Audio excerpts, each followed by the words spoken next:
Very good morning to you, Mr. Hitchens. Good morning. You will no doubt be very buoyed by the news on the front page of the Daily Mirror this morning that we will be allowed, apparently, to have Christmas. Well, this is very kind of them to let us do that. Next, they'll be letting us wear what we like. Yes. Get up in the morning when we like, leave our houses when we like, and indeed live normal lives.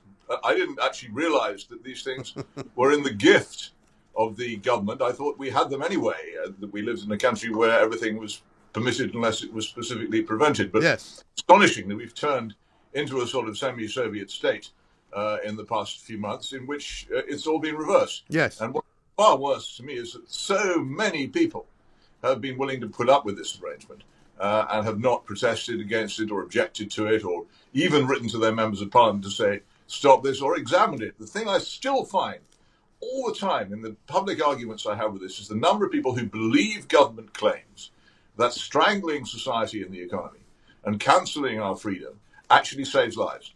Yes. There is no evidence, it remains the case, there is no evidence at all of any connection between the zeal with which the government strangles the economy and society and the death rate. There just isn't one.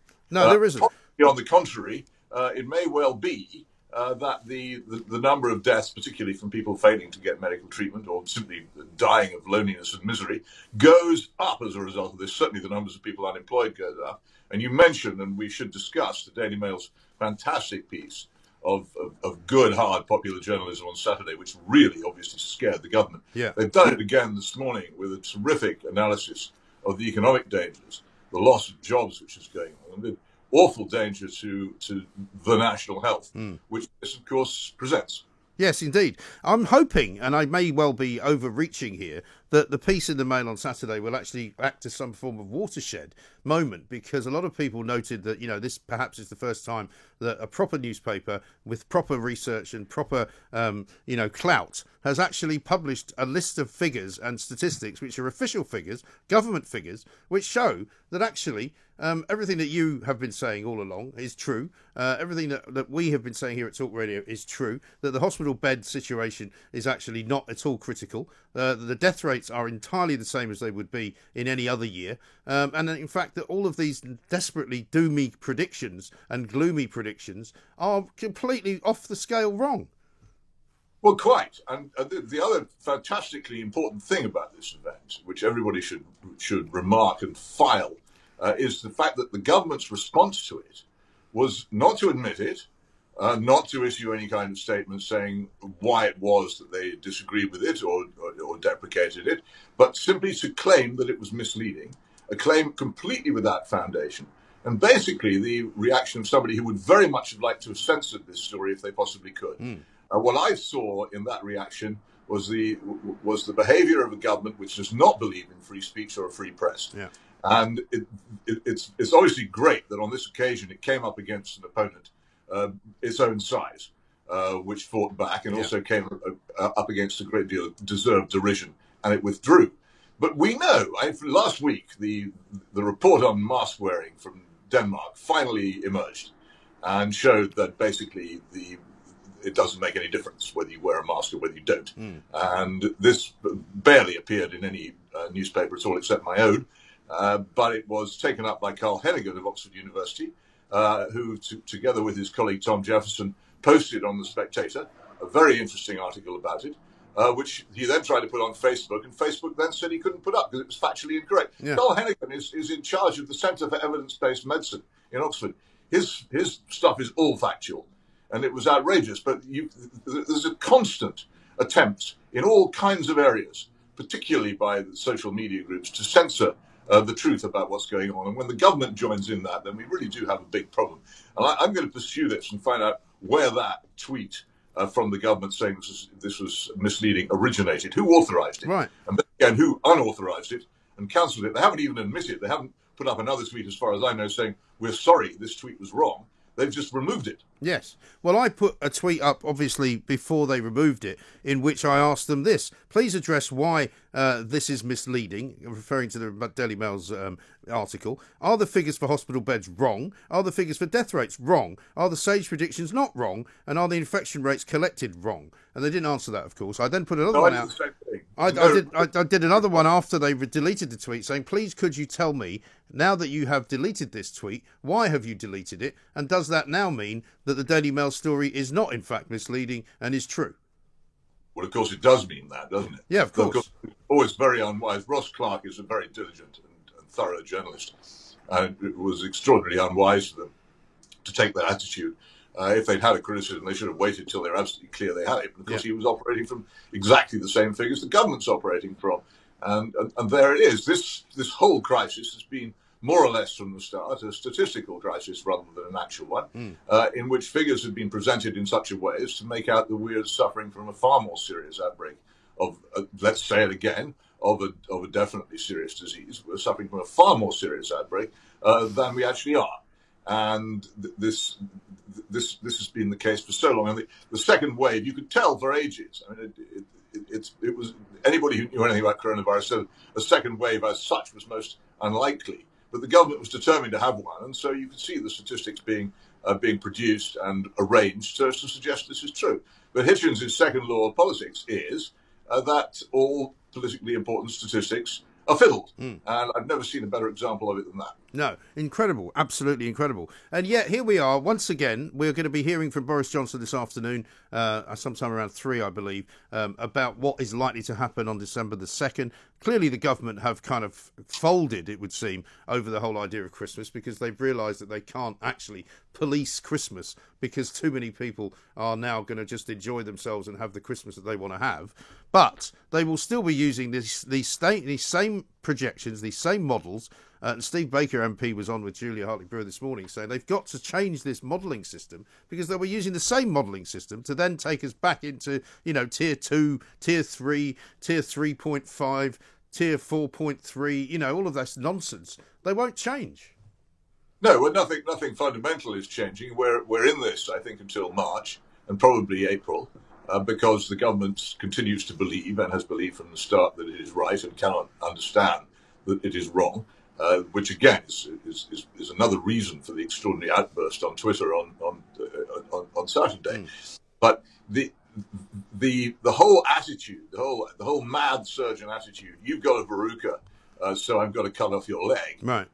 Continues, and there's a wasp nest in your roof, so I have to burn down your house. Right. They continue to do it. And they continue to say, well, I've burnt down your house, so the wasp nest is gone. I've cut off your leg, the verruca's gone. It's a success. And the only thing that we did wrong was we didn't cut your leg off soon enough. We didn't burn your house down soon enough. And people still swallow this garbage. And as long as they continue to swallow this line, that even people who are gradually coming round to understanding they've been conned and been deprived of a huge part of their lives and of their future health and wealth, even people like that still at the end of it say, yes, but we should have locked down earlier. The ideology, the dogma of this, the idea that the government knows what it's doing and has a sensible plan, is still got into people's heads. And until that gets out, the government can continue to mess us around like this. People like you and I can object to it, can tell the truth about it. People like Ross Clark can write about it. The Daily Mail can publish it. But as long as a substantial majority of people still swallow this garbage, we're still stuck with it at least until the spring. And then what happens if another virus emerges from Asia? And we have to shut down the country again on the same logic. Unless the logic is defeated, unless we can show this thing was wrong from the start, we're stuck with it at least till the spring and quite possibly forever. Well, that is the terrible, terrible dread that we all fear, isn't it? Because when you look around at what's going on out in the real world, it seems as though people have sort of become diffident about it. It's not as if they're believing it necessarily, or they're swallowing everything that's being said to them by the government, but they're kind of working around it, if you like. They're sort of just saying to themselves, well, do you know what? We're just going to do what we want to do regardless. And I think an awful lot of more people will start doing that. Up to a point, but I think quite a lot of people are still nervous of it, and they are genuinely afraid that they could get into trouble. Also, the government, the police particularly, are becoming incredibly hard on certain things. A group of lockdown skeptics in my hometown of Oxford gather harmlessly in I'm afraid, regrettably small numbers in the centre of that city, usually on Saturday afternoons. This last Saturday, they were actually approached by the police as if they were running some sort of demonstration. I think I remember, you possibly do, the most important Western European coup d'etat of our time, the colonel's coup in Greece in the 70s. And I remember one of the things which sent a shiver down my spine was one of the things they immediately announced was a ban on gatherings of, I think, more than 3 people. Yeah.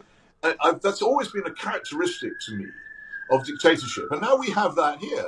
And it's a different area, but it's in some way the same thing. I've taken up the cause of Julian Assange because although I don't like him and he doesn't like me, I feel that the attempt to extradite him is basically a kidnap. Yeah. And it's a threat to the freedom of the press, and I think many more journalists should join in. There was a small demonstration in favour of Julian Assange in central London last week. And the police descended on it and dispersed them on coronavirus grounds. But 200 yards away in Leicester Square, there were a group of people listening to a rather good busker, much larger, and the police left them completely alone. Right. It's obviously selective, it seems to me, unless Cressida Dick can give me some explanation as to why a group of people listening to a busker are more of a coronavirus threat than a group of people saying free Julian Assange. That's the way I'm going to view it. Well, indeed. And similarly, why was it that the police seemed to stand by while 2 members of Extinction Rebellion were able to get close enough to the cenotaph to put a wreath at the very high point of it while walking across some of the other wreaths that were there when they were not supposed to be allowed to do it? Her reasoning, apparently, was that they weren't being offensive. And I didn't realise that was now an allowance for being able to make some kind of representation. No, it's extraordinary, isn't it? But these, of course, are the same police, some of whose members took the knee. Yes. I think the politicisation of the police forces of England and Wales, I won't go into the Scottish question, the politicisation of the police forces of England and Wales over the past 40, 50 years is now coming definitely to fruition. People imagine they still have the police force they used to have. It's been completely and utterly transformed from inside. So it continues to look roughly the same. And that it's now something completely different. Now it doesn't even look the same. No. Those police officers in this country have flat hats or baseball caps. Of course, they mask their faces under current circumstances, which seems to me to be extremely worrying for a police force. And they neither behave nor walk nor conduct themselves nor speak as the police force of my youth, teens, 20s and 30s did. No, exactly. And I mean, you retweeted kindly something we're going to talk about later on in the show. A woman who's been in touch with us a couple of times already, Lydia, who runs the stationery shop up in Droitwich in Worcestershire, where West Mercia police decided to visit her. And she filmed it where these 2 characters, as you would have seen, were standing there sort of reading off a script. Well, we're here to close you down. And she just said, well, I believe that the law is wrong. I believe that, in fact, I'm going to challenge it. So basically, we're not closing down, and they just kind of walked off. And it seemed to be one of the most ludicrous situations I've seen during this whole lockdown. But this is what the end of freedom means. It means you can't do anything. You can't make your living. You can't do anything without government permission, and often irrationally withdrawn. And this is why I wrote on Sunday that the country increasingly comes to resemble East Germany. People said, oh, don't be ridiculous. You don't have the Stasi or the Berlin Wall. I said, look, East Germany existed as it did because it was brought into being by Soviet tanks. The difference between that country and this is we are slowly and almost voluntarily accepting constraints on our lives, and increasingly, I have to say, on our ability to travel abroad as well, which hugely resemble that country. And I noted that the East German Parliament, most people don't realise this, the Volkskammer, the People's Chamber, did actually have a Conservative party in it, and it had a Liberal party in it, and a Farmers' Party, and they were all allowed in it, provided they agreed with everything that the Communist Party. Well, I thought that was a great point. We have a similar arrangement here now. Yeah, I thought that was a great point, because Keir Starmer, the only thing he really seems to suffice to do is to basically agree with everything that Boris Johnson's doing, but telling him that he should have done it earlier. Well, it's like the Conservative Party conferences were always pretty terrible. The only opposition would come from someone who'd stand up and say, I oppose this motion because it doesn't go far enough. Right. Which is an indication of how democratic that party is. Right. And that's pretty much what Starmer said. Well, I oppose what the government's doing because it's not stupid enough. And it's not harmful or damaging enough, particularly to Labour voters. Yes. I do wish, I don't know if you come across Paul Embry, a Fire Brigade guy who's written a very interesting book on the betrayal of the working class by Labour, which we serialised in the Mail on Sunday last Sunday. He of course, thinks that Labour should speak for the working people of this country. Starmer thinks that Labour should speak for a more or less Euro-communist metropolitan elite, and Right. to heck with the workers who can all lose their jobs as far as he's concerned, as far as I can see. I'm amazed the Labour Party survives in the midst of all this, but I suppose as long as they go on attacking Jeremy Corbyn, nobody will notice what's written. Well, I think that's the trouble for Labour is that once they've now lost Scotland because they betrayed the working man and woman up there without thinking about it, they thought they would have Scotland for the rest of time. They'll never get into power now without all those Scottish seats, and I think it looks more and more likely that they're just not ever going to get back in my lifetime, I don't think. Well, don't rule it out, because when the economic effects of this shutdown kick in, what will be remembered is that Johnson was in charge, not that Starmer was leader of the opposition. Hardly anyone remembers, for instance, that the Tory party did not oppose the Iraq War in 2003. They never got the backlash from it that Labour got when people realised that they'd been conned. And I fear very much that Labour might benefit electorally from when people realise they've lost their jobs, they've lost their savings, they've lost their pensions, their children have lost their hopes of any kind of career or decent education. When this becomes clear to people in large numbers and they start saying, right, who can we punish for this? They'll punish the government.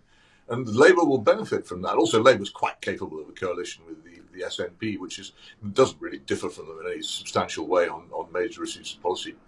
No, true. I mean, I find what may happen is that the Tories will somehow manage to dump Boris Johnson once, if indeed Brexit ever does get done, and they'll find a more palatable kind of replacement for him. And somehow they will bring it all back. But I mean, I'm beginning to wonder about that. The more I talk, the more I talk to you, Peter, the less likely I think that could be. Because now, for example, when you see Sadiq Khan doing a full 360-degree turn, who now says he's very worried about central London. This is after telling everybody, not to come to work, after telling everybody not to travel on the trains, after telling everybody not to actually go out. He's now worried that the heart of London may be dying. Well, that's smart of him to notice that. And in fact, London is one of the principal victims of this. The same has happened in the United States. I mean, the government of New York City has done immense damage to its own city and people, which it's astonishing there's not more discontent about. I know. Well, there's a lot of people moving out of New York City and an awful lot of people just leaving the place. And they've just shut the schools now, which is only going to hurt the poorer people who live there, who can't move out and who now have to stop working to look after their kids. No, I was astonished by it. I thought even the weirdest of the lockdown zealots had begun to understand that closing the schools was a mistake, and I couldn't see it. But of course, even where the schools are open, there are constant attempts to shut them down. One pupil turns up and tests positive; there's nothing wrong with him, and before you know where you are, the whole school's been sent home. Yeah. Because undoubtedly the teaching unions still don't really want the schools to be open, and any opportunity, I think, to shut them down comes in handy. Right. But I mean, I suppose, and I know this was something we talked about last week, but the poster boy of all of this has to now be the Prime Minister, doesn't it? Sitting, marooned in his own home without having any reason to be so marooned, apart from the fact that the rules say he has to be marooned for 14 days, despite the fact that he's had a negative test and there's nothing wrong with him. Well, he's imprisoned by his own rules, and I suppose that's only just if he didn't stick to them so much. Though, of course, one sees that they're now being revised. Yes, to shorten time. I wonder where that came from. Right. I mean, that's the trouble. Every single time you get told to follow the rules, I mean, I have conversations daily now with people, and we're all kind of looking at each other going, to be honest, I don't actually know what they are anymore, on anything. Well, no, but you do know that that one misstep and you could be in trouble. And of course, what you also know is that the police can be extraordinarily vigilant on anybody who protests about it. Well, I'm now being followed, interestingly, by West Mercia Police. You are? Yeah. I hope it's only on Twitter. Well, as far as I know, only on Twitter. They haven't you don't see strange cars in your driving. They haven't started tailing me yet, but it gives me a slight feeling of foreboding, actually. Well, I can readily imagine that. But of course, the thing about the modern world, the internet, is you have got no idea who's following you. But I think that you and I have, because we have a reasonably strong public position, are relatively safe. But ordinary individuals who in any way protest against this or step across the line are terribly vulnerable to arbitrary authority and tyrannical, ruinous fines which can be imposed, in my view, completely illegally, because the Bill of Rights of 1689 absolutely outlaws this kind of thing from happening. But there they are, it's happening, and there's nobody in our court system standing up for the Bill of Rights. See, what's happened, by the way, to Simon Dolan's great court case, which was heard in the courts. Now, weeks ago, what's taking them so long to deliver their verdict on whether the government is subject to judicial review? Where are the courts in all this? It's a fairly straightforward decision, I would have thought. I mean, why take so long to do it? Well, I know I long for it to come, but maybe the verdict is unpalatable, just as the verdict of the Danish mask study was unpalatable to the authorities. So 3 major scientific journals refused to publish it. Yet when you read it, it's completely unimpeachable. Why did they refuse to publish it? And certainly not for scientific reasons. No, certainly not. Peter, I feel we're at the end of the time slot once again, but delightful to talk to you. Thank you very much indeed.